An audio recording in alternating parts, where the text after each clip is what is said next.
আসসালামু আলাইকুম। জি, আপনি কেমন আছেন? জি, আমি আপনাদের দোয়াতে ভালো আছি। জি, আসলে আমরা যেটা দেখতে পাচ্ছি যে এই যে সড়কটি রয়েছে, এই সড়কটি হলো আগানগর ব্রিজের যে ব্রিজটা রয়েছে এবং বাবুবাজার দ্বিতীয় সেতু। এই সেতু থেকে কদমতলী চৌরাস্তা পার হতে 1 ঘন্টা লাগতো, কিন্তু আপনাদের যে ভূমিকা, প্রশাসনের যে ভূমিকা, এখন এই ব্রিজের গোড়া থেকে কদমতলী চৌরাস্তা পার হতে 2 মিনিট লাগে। আসলে এটা কিভাবে সম্ভব হলো বা এটা কিভাবে আপনারা এই যানজট নিরসন করলেন? এবং কিছুক্ষণ আগে আমরা দেখলাম যে অত্র এলাকার ব্যবসায়ীরা, সিট ব্যবসায়ী মালিক সমিতির সভাপতি হাজী ইমানুল্লাহ মাস্তান সাহেব, তারপরে সাধারণ সম্পাদক, অন্যান্য নেতৃবৃন্দরা দেখলাম যে এটা এই যানজট নিরসনের জন্য কাজ করে যাচ্ছেন। তো আসলে এইটা নিয়ে আপনার যে কি বার্তা দেওয়ার আছে এটা একটু। জি, ধন্যবাদ। আপনি জানেন যে বাংলাদেশ পুলিশ একটি জনবাহিনী, জনগণের বাহিনী। এই বাহিনী 24/7 জনগণের বা সাধারণ নাগরিকের নিরাপত্তা, তারা যাতে সুন্দরভাবে যানজট ফ্রি জীবনযাপন করতে পারে, তারা যাতে মার্কেট শপিং মল বা বিভিন্ন জায়গায় যাতে নিরাপদ ফিল করে, এই জন্য আমাদের পুলিশ সামগ্রিকভাবে কাজ করছে। ট্রাফিকের দায়িত্বটা আমরা ট্রাফিক পুলিশের মাধ্যমে নিয়ন্ত্রণ করে থাকি। আর যে চুরি, ছিনতাই, ডাকাতি বা জনমুখী অন্য যে সেবাগুলা, সেগুলি নিশ্চিত করার জন্য আমাদের থানা পুলিশ কাজ করছে, আমাদের ডিটেকটিভ ব্রাঞ্চ কাজ করছে। তো আমাদের জনমুখী বা যানবাহন যাতে নির্বিঘ্নে খুব দ্রুত সময়ে পাস করতে পারে বা যেতে পারে, মানুষ যাতে এই ধরনের সেবা পায়, এই জন্য আমরা ট্রাফিক পুলিশকে গুরুত্ব দিয়ে থাকি। 5ই আগস্টের পর আমরা যে পুলিশ সেবা পরিচালনা করছি, এটি একটি জনবান্ধব এবং আমি বলবো যে জবাবদিহিতামূলক প্রশাসন নিশ্চিত করছি আমরা। এখানে যে আপনারা দেখছেন টিআই সার্জেন্ট বা যারা আমাদের ফিল্ড লেভেলে কাজ করে, আমরা পলিসি লেভেলে কাজ করি, আমরা প্রতিনিয়তই তাদের জবাবদিহিতার আওতায় আনছি। এবং যাতে যত্রতত্র স্ট্যান্ড, যত্রতত্র গাড়ি পার্কিং না হয়, সেজন্য আমরা যে আমাদের যে ডাউনওয়ার্ড প্রশাসন, আমরা সবসময় টিআইকে আমরা সেটির জবাবদিহিতার আওতায় আনছি। আপনি দেখে থাকবেন আমি নিয়মিত এখানে আসি এবং কোনো সময় অগোচরে আসি, কোনো সময় বহির্ভূতভাবে আসি। এসে আমি আসলে নিজেই দেখি যে এটি কি অবস্থা।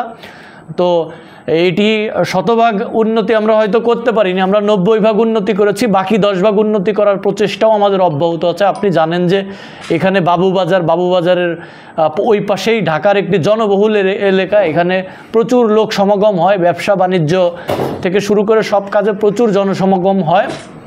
কেরানীগঞ্জ একটি জনবহুল এলাকা, এখানে ঘনবসতি রয়েছে, এখানে মানুষের জীবন জীবিকার রুটির তাগিদে মানুষ বিভিন্নভাবে বিভিন্ন জনমুখী কাজ কারবারে তারা এনগেজড থাকে। তো সেজন্য এখানে একটু যানবাহনের চাপ বেশি থাকে। তারপর কিছু অটোরিকশা থাকে বা থাকে, এখন তারাও আমাদের সমাজের অংশ। তাদেরকে কিভাবে ইনক্লুসিভ সোসাইটিতে আনা যায় সেটি বিবেচনা রেখেই আমরা পুলিশ বিভাগ কাজ করছি।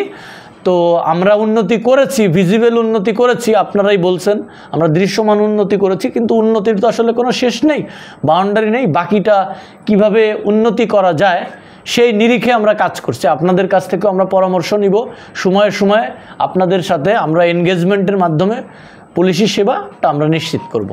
আসলে আমরা দেখেছি যে অনেক বিশ্ববিদ্যালয়ের যে দোতলা গাড়িগুলো, যেগুলো ডাবল টাইগার বলা হয়, এই গাড়িগুলি এখানে আসলে অনেক ডিস্টার্ব করতেছে, যে যানজট সৃষ্টি করতেছে, একটার পিছনে একটা লাগিয়ে দিচ্ছে, বামে রাস্তাটা বন্ধ করে দিচ্ছে, ডানের রাস্তাটা বন্ধ করে দিচ্ছে।